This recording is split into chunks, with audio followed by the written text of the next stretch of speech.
Hello, everybody, and welcome back. This Decan video is Gemini 3. It is our last Decan in Gemini. Next video, we will be starting out in Cancer. So our cards for the last Decan that happened was the Nine of Swords with the Tower, the Lovers. Mars was the influence. Like I always do at the beginning of the video, I kind of spent a little bit of time talking about how this played out the last 10 days or so. There was a lot of triggers that came up, like things that trigger me, things that are things that I worry about, things that I'm uncertain of, things that just trigger like an anxiety or like a stressed out part of me, right? Um this definitely brought that in. There's a property that's vacant next to me that has a lot of effect over it can have a lot of effect. Whatever's built in that property has a direct impact on us and how we live here and my business and all of that stuff, right? So there was people over there working on it for the first time in a couple years, and I have a lot of anxiety around that because like I said, that can make or break our life here and our experience here. For example, if let's say something extremely disruptive got built next door, me doing my business, doing Reiki sessions and all of that stuff, there goes a completely peaceful atmosphere, right? So, like, it can really disrupt a lot of things.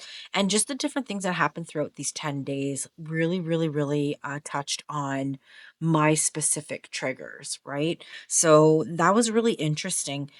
I am still waiting for things from the Seven of Pentacle Decan. Those things have still not fallen into place. So when that Decan's about slow energy, yeah, it's about slow energy. Just as fast as the Eight of Wands comes in, the Seven of Pentacles now forever, I'm like, yeah, this is going to be slow moving energy. And it 100% is. Like I said, I'm still waiting for things that happened or were put into place during that Decan, still have not fallen into place, still have not manifested. They're like in limbo. They're like created, but they have not gone into action or completed. So it's really a strange energy. But I just thought I would add that in there that like there's still things I'm waiting on, which is crazy. Um these cards all change and we're going to get into that in a second. We have some of these cards that are going to change over here. So we've got a little bit of changing around that's going to happen. But yeah, so I don't know, leave in the comments how this card has affected you guys. What came forward for you? What has happened? I know, like I said, like this was like, yeah, 100% what was going on and definitely happened. And it went on for pretty much almost the entire Decan for sure. But now we're kind of moving into different energies and we're going to see what that's all about. I'm kind of leery, but at the same time I'm excited because I want to know what's going on. All right, so let's get in here and change the ones that we're going to change out. So the lovers are staying with us. This is staying. It's these three or six, sorry, these five cards right here that are going to change. So let's change out our main card. The Nine of Swords is leaving us. Thank God. I'm a little bit done with that. And we are now going into the Ten of Swords, which isn't pleasant, but I guess depending on how you look at it, and we're going to see how Susan talks about it in her book, but I know how I look at this card, and it's not all doom and gloom, right? It really honestly isn't. The Tower's leaving. Thank God. I love to see the Tower leave. Not a fan of the Tower. And then here is, we've got the Sun coming in. The Mars energy is leaving us. And we've got the Sun coming in. I like the Sun. I'm happy with the Sun card. All right, so this is kind of our new thing that's going on and happening. We'll talk about the ones that change over here after, but let's talk about what's going on right here, right now. So the Ten of Swords for me is very much like kind of the period you're experiencing is over. The decisions you've made, the things that have happened, the stuff that's fallen into place is kind of gone to the end, right? It's like the dawn of a new day. Rock bottom, you've everything's gone wrong. It's like the event has already taken place. Like if you look in in the card, the storm has already happened. It's clearing up, right? So it's like stuff has already happened, stuff has already gone down, like it did in the Nine of Swords, right? And now it's just everything's going to start to clear up. And I always see this card as, like I said, the dawn of a new day. Like the stuff's done. It's now going to start to kind of slowly get better, which is perfect. And then the sun card, I mean, yes, everybody loves the sun. You know, when the sun comes in, everything's going to be sunny and positive for the most part, and everything's going to be working really, really good.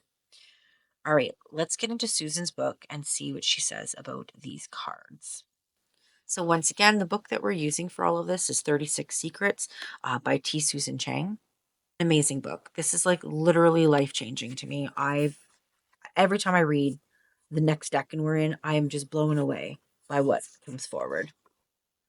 And I really, really like the way that she explains things, how she talks about things, the different stuff that comes forward. Just an absolute fantastic book. So in the Hermetic Tarot, the Ten of Swords is Lord of Ruin, and the Sun is Lord of the Fire of the World. And then the Lovers, I'll just recap this one. It's Children of the Voice Divine. And it's funny because it's such a different depiction. Like what's going on this card as opposed to what's happening in the RW is so different. It's insane. But yeah, all right, let's get in here and see what Susan's saying about this Decan. So she talks about in her book how the Ten of Swords is one of the most terrifying cards when people look at them, right? She's saying it's at least certainly the most terrifying of the minors. So she talks about how, because we're in Gemini, the 8, 9, and 10 of Swords all have something to do with doubleness.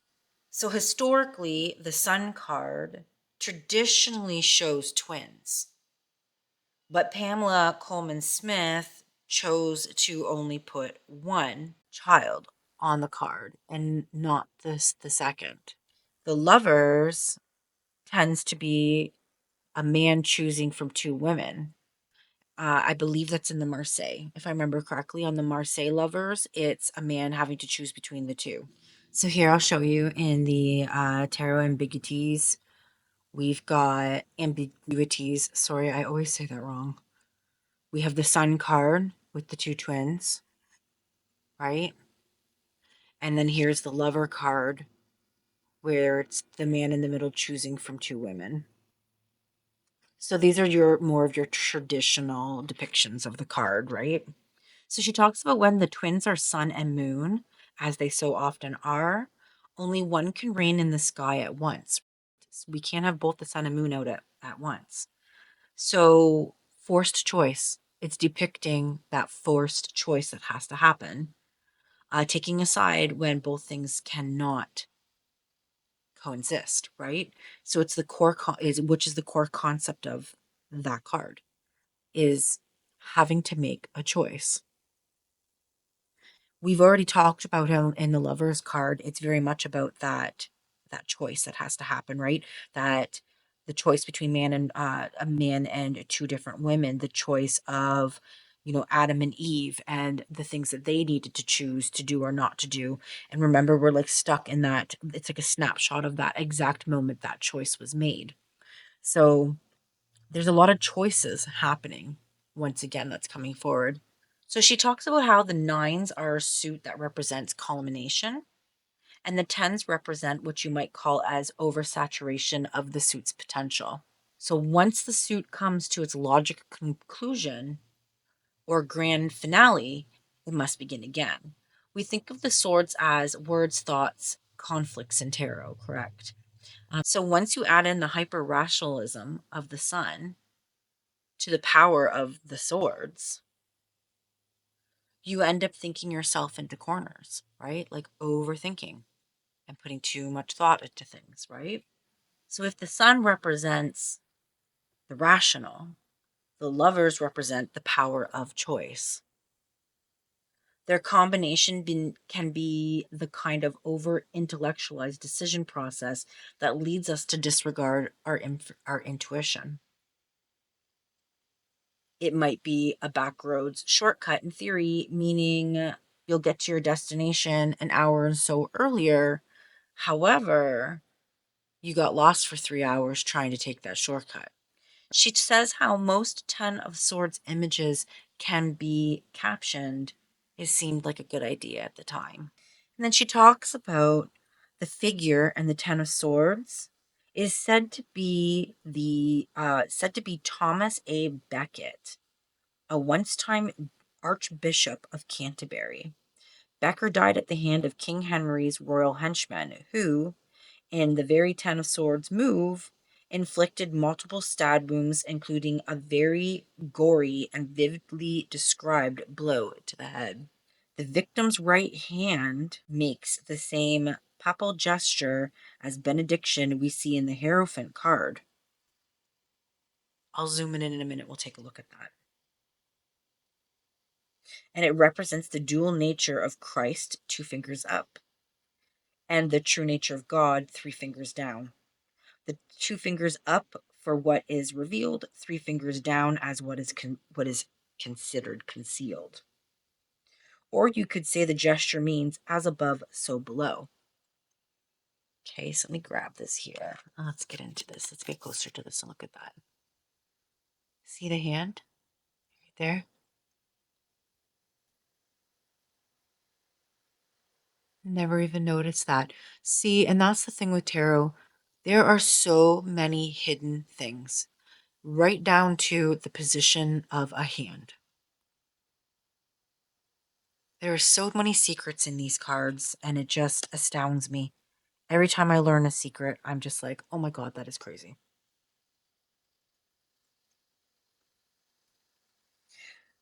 So she finds the 8, 9, and 10 of Swords sequence goes something like this: frustration in the 8, anxiety in the 9, and 10 is the collapse. That collapse can take a couple different forms. It can be a big, deep sleep that follows a big, ugly cry. It can be a heavy limbed depression that makes it impossible to get out of bed. So it can show itself in many, many different ways, right?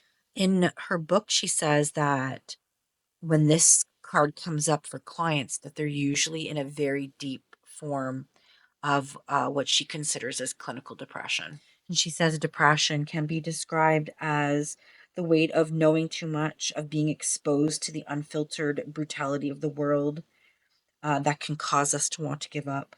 But she talks about how it's not always disastrous. The Ten of Swords often feels heavy, but it's not as bad as it seems to really be sometimes. She says that in its benign ways, it can manifest as a signifier of an ending, a conclusion that comes into place. When you get this card, there's nothing pleasant of it. Either which way it lays, no matter what card it lays with, no matter what goes on at the end of the day, it is not a pleasant experience. However, it can be a crucial reset button after it seems like you've exhausted all of your options. Whether it means you walk away from an argument, tell your best friend you need help, to get back on meds, or to go to bed for the night, don't be afraid to hit that button if you need to, right? And that is directly quoted from her book, because I just absolutely love the way that she says things. There's always tomorrow, right? Like I said, that dawn of a new day. The storm has the storm has happened, it is clearing up, and now it's time to kind of start again.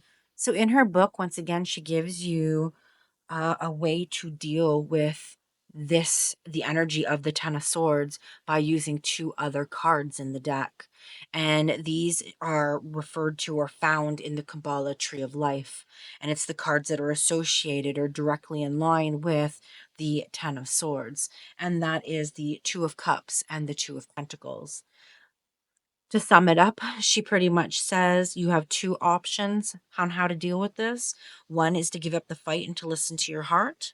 And then 2 is to go for a change of scenery or to break up your habits, to shake up your routines and change things. So once again, she's using other cards in the deck to give you the answers that you need for the Ten of Swords. We haven't gotten into the Kabbalah Tree of Life just because that gets to be really in depth and quite a lot going on that. That is a whole nother series and then videos for a whole nother time. But that's pretty much how she's finding these solutions to these cards, is by looking at the Tree of Life. So if you feel adventurous, you can always get some information on the Tree of Life and to go into that theory and thought of things, right? She also talks about, and we're going to change these cards up, the King of Swords is being switched to the Queen of Cups. So she talks about how the Queen of Cups in the next couple decans, because it's now in place, how it's kind of bringing in that handling of things more with the forgiving way of the Queen of Cups and having more of an open heart to things, right? So when we change those out, we'll talk about that then, because that's the Queen of Cups that's coming in with this change right here that we haven't done yet. So pretty much the takeaway from the Ten of Swords is just don't panic. You're bound to get it eventually. I mean, it's going to come up. I see it. And I just know that whatever mirror my client is going through is completing, is coming to an end. And we can now start moving forward and climbing back up that ladder, right? Because to me, it's usually the bottom. You've hit the bottom, and now it's time for you to start climbing back up. And in her book, she talks about how to remember the last decan of Gemini is a mutable decan. Remember, we're still in the mutable. It's a mutable sign. So one thing is certain, this shall pass too, right? So the Ten of Swords, whose hermetic tile is down here, the Lord of Ruin, closes out a cycle as Gemini tapers to the double forked end. And then what is coming in next for the next decan? She talks about the Two of Cups in Cancer, or the Lord of Love. And see, and that's why I say, like, it's the dawn of a new day. What is done is done. What you're going through is finished. Choice has been made. The chapter's been closed. And now we can start moving forward. So we're going to be seeing some finales the next 10 days, a chapter closing, something ending that is needing to be ended, and just things coming to an end and that conclusion taking place, right? So that's really all quite amazing. All right, let's get in here and read about the Hermetic Tarot, these two, right? Let's get in here and read about that. Then we'll flip that card and then we'll switch these out and talk about that a little bit. All right, so here it is. Here is our Ten of Swords, the Lord of Ruin. So the Hermetic Tarot has the 8 swords, 4 from each side are pointed in different directions than the previous card. The hilts are now on the outside and the tips are facing inwards. 6 of the tips actually going through the hilt of the opposite sword. The swords are disfigured and suggest total ruin. The 2 center swords are crossed in the middle and they appear undamaged. Although no rose, flower, or bud is shown, the remains of the center rose seen in the previous card now appears in total disintegration. The symbol for the sun appears at the top of the card and the symbol for the Gemini sign at the bottom. All right. Okay, now that I said that, let's get in here a bit closer and look at this. So yeah, we've got all that crisscrossing happening and those swords looking completely mangled. There's what's left of the flower from the Nine of Swords. Here's our Gemini sign. Here's our sun sign. Yeah. All right. And then let's look at the sun. So Lord of the fire of the world. Beneath the fiery sun, 2 children dance wildly and roses appear between them and behind each of them. The roses represent the flowering of the solar influence. The dancing sirens are young, shameless, and innocent. The sun and heat are beneficial sources of light, and the melter of waxen wings of ambition and curiosity. The sun radiates upon the children. There we go. They're dancing, flowers. Everything looks happy, right? It's a beautiful card. So there you have it. There's these cards. And then we're going to read about this one, and we'll flip this one, and we'll go into this. So the cards up here are the Star Divine Oracle, which is from the same creator as the Lioness Oracle Tarot, which is, I love, love, love her work. Her work is amazing. This astrology based deck is phenomenal. I find it so useful in so many different ways. All right, so we've got the sun. The sun is the center around which all revolves. It is life force, vitality, and identity. It radiates, shines, and pours its energy in a way impossible to ignore. The ultimate fire, it represents will, creativity, and a healthy ego. So I feel like those are some really positive cards with a card that's not seen as positive, right? So that's why I feel like even though when we see this card, we're like, ugh, but I feel like we've already been tormented. We've already been in the heartache and the anxiety of the Nine of Swords, right? We've already been there. This is the ending of that. This is the return of the sun, right? This is the return of the good things coming back in. Whatever we went through being concluded and done, right? The suffering is in the Nine of Swords, in my opinion.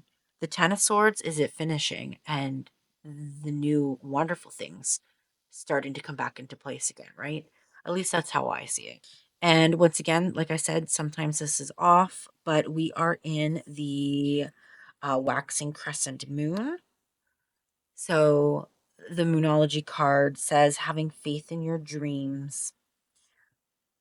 And once again, I feel it's a very positive note, right? That's that once again, everything being finished and things being able to start again and being built back up and starting to climb from the bottom of that ladder back up to the top. So I feel like that kind of aligns with that a little bit, not too bad.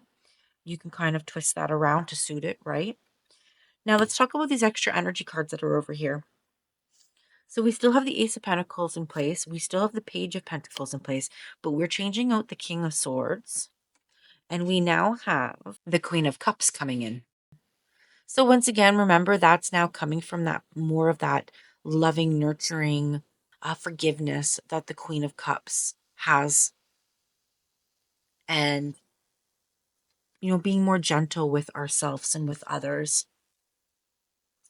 And then the Hermetic Tarot, we've got the Ace of Pentacles, the Princess of Echoing Hills. So the Princess of Pentacles in place of the Page, because we don't have this one's princesses, not pages. And then the King of Swords is being removed for that beautiful Queen of Cups, which is Queen of the Thrones of Water. So pretty. Let's read about her. All right, so Queen of Cups. A fair young woman wearing a crown walks amid the lotuses of Isis and the streams of water. To her right is an ibis, and behind her is a cup from which issues a crayfish representing Cancer. Oh, cool. So it's like foretelling the energy that's about to change, and we're going from Gemini to Cancer. So here's the ibis, which is a bird. And then here's the crawfish climbing out of the cup.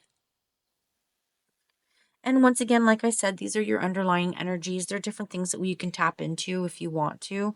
But like I said in previous videos, I kind of leave them out because I don't want it to become too overwhelming. So this is kind of our main focus for the next 10 days and what's going to be coming into place. I very much feel kind of like that lift of anxiety and that lift of the Nine of Swords, because the Nine of Swords is definitely a heavy card. When I see the Nine of Swords, I'm like, oh crap, like here we go. So when I see this, I actually I actually find relief in the Ten of Swords because I know what I'm going through or had gone through is now concluding. So the Ten of Swords actually kind of brings a little bit of peace to me, to tell you the truth. But yeah, so this is what's in place for the next 10 days. If we look at our Decan wheel, so this is going to be in place from June 10th to June 20th. And the next Decan, we are switching out to Cancer. So our next video will be June 21st. And we are looking at the Two of Cups. Yeah, so that'll be the next one.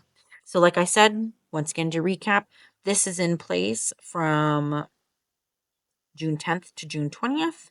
And our next video will be June 21st.